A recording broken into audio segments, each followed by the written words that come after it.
قاتل کون؟ بنی اسرائیل میں ایک شخص بہت مالدار تھا جس کا نام امیل بتایا جاتا ہے۔ اس کی کوئی نرینہ اولاد نہ تھی، صرف ایک لڑکی تھی اور ایک بھتیجا تھا۔ بھتیجے نے جب دیکھا کہ بوڑھا تو مرتا ہی نہیں تو اس نے وراثت کے لالچ میں سوچا کہ کیوں نہ میں ہی اسے مار ڈالوں اور اس کی لڑکی سے نکاح بھی کر لوں اور قتل کی تہمت دوسروں پر رکھ کر دیت بھی وصول کر لوں اور مقتول کے مال کا مالک بھی بن جاؤں۔ اس شیطانی خیال میں وہ پختہ ہو گیا اور ایک دن موقع پا کر اپنے چچا کو قتل کر ڈالا۔ بنی اسرائیل کے اچھے لوگ ان دو قوموں کے جھگڑوں بکھیڑوں سے تنگ آ کر یکسو ہو کر ان سے الگ ایک اور شہر میں رہنے لگے۔ وہ شام کو اپنے قلعے کا پھاٹک بند کر دیا کرتے۔ اس بھتیجے نے اپنے چچا کی لاش کو لے جا کر اس قلعے کے پھاٹک کے سامنے ڈال دیا اور واپس آ کر اپنے چچا کو ڈھونڈنے لگا۔ پھر دہائی مچا دی کہ میرے چچا کو کسی نے مار ڈالا۔ آخر کار ان قلعے والوں پر تہمت لگا کر ان سے دیت کا روپیہ طلب کرنے لگا۔ انہوں نے اس قتل سے اور اس کے علم سے بالکل انکار کیا، لیکن یہ ضد میں آ گیا، یہاں تک کہ وہ اپنے ساتھیوں کو لے کر ان سے لڑائی کرنے پر تل گیا۔ یہ لوگ عاجز کر حضرت موسیٰ علیہ السلام کے پاس آئے اور واقعہ عرض کیا کہ نبی اللہ، یہ شخص خواہ ہم پر ایک قتل کی تہمت لگا رہا ہے، حالانکہ ہم بری عازمہ ہیں۔ حضرت موسیٰ علیہ السلام نے اللہ تعالیٰ سے دعا کی، وہاں سے وحی نازل ہوئی کہ ان سے کہو ایک گائے ذبح کریں۔ انہوں نے کہا اے اللہ کے نبی، کہاں قاتل کی تحقیق اور کہاں گائے کے ذبح کا حکم دے رہے ہیں؟ کیا آپ ہم سے مذاق کرتے ہیں؟ موسیٰ علیہ السلام نے فرمایا، نعوذ باللہ، اللہ کے احکامات میں مذاق جاہلوں کا کام ہے، اللہ عز و جل کا حکم یہی ہے۔ اب اگر یہ لوگ جا کر کسی گائے کو ذبح کر دیتے تو کافی تھا، لیکن انہوں نے سوالات کا دروازہ کھول دیا اور کہنے لگے کہ وہ گائے کیسی ہونی چاہیے۔ اس پر حکم ہوا کہ وہ نہ بہت بوڑھی ہو نہ ہی کم عمر ہو، جوان عمر کی ہو۔ انہوں نے کہا حضرت ایسی گائے تو بہت ہے، یہ بیان فرمائیے کہ اس کا رنگ کیسا ہونا چاہیے۔ وہی اتری کہ اس کا رنگ بالکل صاف زردی مائل ہو، ہر دیکھنے والے کی آنکھوں میں اتر جاتی ہو۔ پھر کہنے لگے حضرت ایسی گائے بھی بہت سی ہیں، کوئی اور ممتاز وصف بیان فرمائیے۔ وہی نازل ہوئی کہ وہ کبھی ہل میں نہیں جوتی گئی ہو، کھیتوں کو پانی نہیں پلایا ہو، ہر عیب سے پاک ہو، یک رنگی ہو، کوئی داغ دھبا نہ ہو۔ جوں جوں وہ سوالات بڑھاتے گئے حکم میں سختی ہوتی گئی۔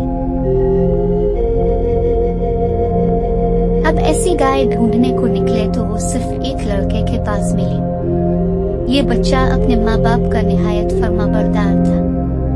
ایک مرتبہ جبکہ اس کا باپ سویا ہوا تھا اور نقدی والی پیٹی کی کنجی اس کے سرہانے تھی، ایک سوداگر ایک قیمتی ہیرا بیچتا ہوا آیا اور کہنے لگا کہ میں اسے بیچنا چاہتا ہوں۔ لڑکے نے کہا میں خریدوں گا۔ قیمت 70,000 طے ہوئی۔ لڑکے نے کہا ذرا ٹھہرو، جب میرے والد جاگیں گے تو میں ان سے کنجی لے کر آپ کو قیمت ادا کر دوں گا۔ اس نے کہا ابھی دے دو تو 10,000 کم کر دیتا ہوں۔ لڑکے نے کہا نہیں حضرت، میں اپنے والد کو نہیں جگاہے گا، تم اگر ٹھہر جاؤ تو میں بجائے 70,000 کے 80,000 دوں گا۔ یوں ہی ادھر سے کمی اور ادھر سے زیادتی ہونی شروع ہوئی، یہاں تک کہ تاجر 30,000 قیمت لگا دیتا ہے کہ اگر تم اب جگا کر مجھے روپیہ دے دو میں 30,000 میں دیتا ہوں۔ لڑکا کہتا ہے اگر تم ٹھہر جاؤ، ٹھہر کر آؤ اور میرے والد جاگ جائیں تو میں تمہیں 1,00,000 دوں گا۔ آخر تاجر ناراض ہو کر اپنا ہیرا واپس لے کر چلا گیا۔ باپ کی اس بزرگی کے احساس اور ان کے آرام پہنچانے کی کوشش کرنے اور ان کا ادب و احترام کرنے سے پروردگار اس لڑکے سے بہت خوش ہوا اور اسے یہ گائے عطا فرمائی۔ جبکہ تفسیر خازن میں مزید لکھا ہے इस लड़के के बाप बनी इसराइल का एक बहुत ही नेक और साले बुजुर्ग थे और उनका एक ही बच्चा था जो नाबालिग था और उनके पास फकत एक गाय की बछिया थी। इन बुजुर्ग ने अपनी वफात के करीब इस बछिया को जंगल में ले जाकर एक झाड़ी के पास ये कहकर छोड़ दिया कि अल्लाह अज़्ज़वजल, मैं इस बछिया को इस वक्त तक तेरी अमानत में देता हूँ कि मेरा बच्चा बालिग हो जाए। इसके बाद इन बुजुर्ग की वफात हो गई और बछिया चंद दिनों में बड़ी होकर दरमियानी उम्र की हो गई और बच्चा जवान होकर अपनी माँ का बहुत ही फरमाबरदार और इंतहाई नेकुकार निकला। इसने अपनी रात को 3 हिस्सों में तकसीम कर रखा था। एक हिस्सा में सोता था और एक हिस्सा में इबादत करता था और एक हिस्सा में अपनी माँ की खिदमत करता था और रोजाना सुबह को जंगल से लकड़ियाँ काट कर लाता और उनको फरोख्त करके 1/3 रकम सदका कर देता और 1/3 अपनी जात पर खर्च करता और 1/3 रकम अपनी वालिदा को दे देता। एक दिन उसकी वालिदा ने कहा, ए नूर नजर, तेरे बाप ने तेरे लिए फुला जंगल में खुदा के नाम एक बिछड़ी छोड़ी थी। वो अब जवान हो गई होगी। अल्लाह ताला से दुआ करो कि वो तुझे अता फरमाए और तो उसे जंगल से ले आ। लड़का जंगल में गया और उसने गाय को जंगल में देखा और वालिदा की बताई हुई अलामतें इसमें पाई और उसको अल्लाह ताला की कसम देकर बुलाया तो वो हाजिर हो गई। वो जवान इस गाय को वालिदा की खिदमत में लाया। वालिदा ने बाजार में ले जाकर 3 दिनार पर फरोख्त करने का हुक्म दिया और ये शर्त की कि सौदा होने पर फिर इसकी इजाजत हासिल की जाए। इस जमाना में गाय की कीमत इन अतराफ में 3 दिनार ही थी। नौजवान जब इस गाय को बाजार में लाया तो एक फरिश्ता खरीदार की सूरत में आया और उसने गाय की कीमत 6 दिनार लगा दी, मगर ये शर्त रखी कि नौजवान अपनी वालिदा से इजाजत नहीं लेगा। नौजवान ने यह मंजूर न किया और वालिदा से तमाम किस्सा के सुनाया। उसकी वालिदा ने 6 दिनार कीमत मंजूर करने की तो इजाजत दी, मगर बेचने में फिर दोबारा अपनी मर्जी दरियाफ्त करने की शर्त लगा दी। नौजवान फिर बाजार में आया। इस मर्तबा फरिश्ता ने 12 दिनार कीमत लगाई और कहा कि वालिदा की इजाजत पर मौकूफ न रखो। नौजवान ने न माना और वालिदा को इत्तला दी। वो साहिब फिरासत औरत समझ गई कि ये खरीदार नहीं कोई फरिश्ता है जो आजमाइश के लिए आता है।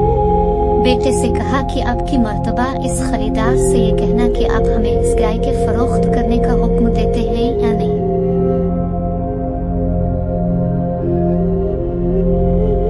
लड़के ने यही कहा तो फरिश्ते ने जवाब दिया कि अभी इसको रोके रहूं। जब बनी इसराइल खरीदने आई तो इसकी कीमत ये मुकर्रर करना कि इसकी खाल में सोना भर दिया जाए। नौजवान गाय को घर लाया और जब बनी इसराइल जस्तजू करते हुए इसके मकान पर पहुँचे तो यही कीमत तय की और हजरत मूसा अलैहिस्सलाम की जमानत पर वो गाय बनी इसराइल के सुपुर्द की।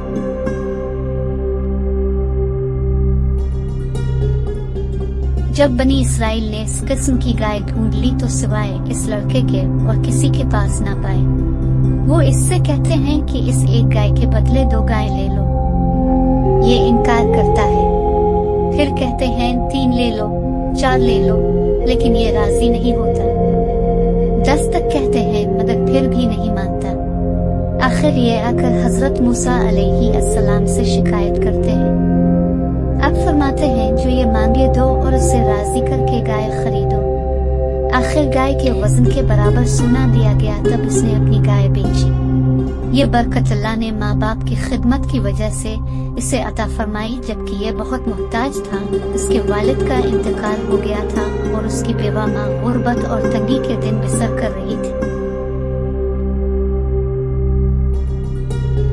अलगर्ज अब ये गाय खरीद ली गई और इसे ज़ब्ह किया गया और उसके जिस्म का एक टुकड़ा लेकर मकतूल के जिस्म से लगाया गया तो अल्लाह ताला की कुदरत से वो मुर्दा जी उठा। इससे पूछा गया कि तुम्हें किसने कत्ल किया है। उसने कहा मेरे भतीजे ने, इसलिए कि वो मेरे माल पर काबिज होना चाहता था और मेरी लड़की से निकाह करना चाहता था। बस इतना कहकर वो फिर मर गया और कातिल का पता चल गया और बनी इसराइल में जो जंग और जिदाल होने वाली थी वो रुक गई और ये फितना दब गया। इस भतीजे को लोगों ने पकड़ लिया, इसकी अयारी और मक्कारी खुल गई और इसे इसके बदले में कत्ल कर डाला गया। यह किस्सा मुख्तलिफ अल्फाज से मरवी है। कुरान हकीम फुरकान हमीद में पारा नंबर 1 सूरह बकर 67-83 में अल्लाह ताला इरशाद फरमाता है। तर्जुमा। और याद करो जब मूसा ने अपनी कौम से फरमाया, बेशक अल्लाह तुमको हुक्म देता है कि एक गाय ज़ब्ह करो, तो उन्होंने कहा कि क्या आप हमारे साथ मजाक करते हैं? मूसा ने फरमाया, मैं अल्लाह की पनाह मांगता हूँ कि मैं जाहिलों में से हो जाऊं। उन्होंने कहा कि आप अपने रब से दुआ कीजिए कि वो हमें बता दे कि वो गाय कैसी है। फरमाया, अल्लाह फरमाता है कि वो एक ऐसी गाय है जो ना तो बूढ़ी है और ना बिल्कुल कम उम्र, बल्कि इन दोनों के दरमियान है। तो वो करो जिसका तुम्हें हुक्म दिया जा रहा है। उन्होंने कहा, आप अपने रब से दुआ कीजिए कि वो हमें बता दे इस गाय का रंग कैसा है। फरमाया, कहो अल्लाह फरमाता है कि वो पीले रंग की गाय है जिसका रंग बहुत गहरा है। वो गाय देखने वालों को खुशी देती है। उन्होंने कहा, आप अपने रब से दुआ कीजिए कि हमारे लिए वाज़ेह तौर पर बयान कर दे कि वो गाय कैसी है, कि बेशक गाय हम पर मुश्तबा हो गई है और अगर अल्लाह चाहेगा तो यकीनन हम रा पाएंगे।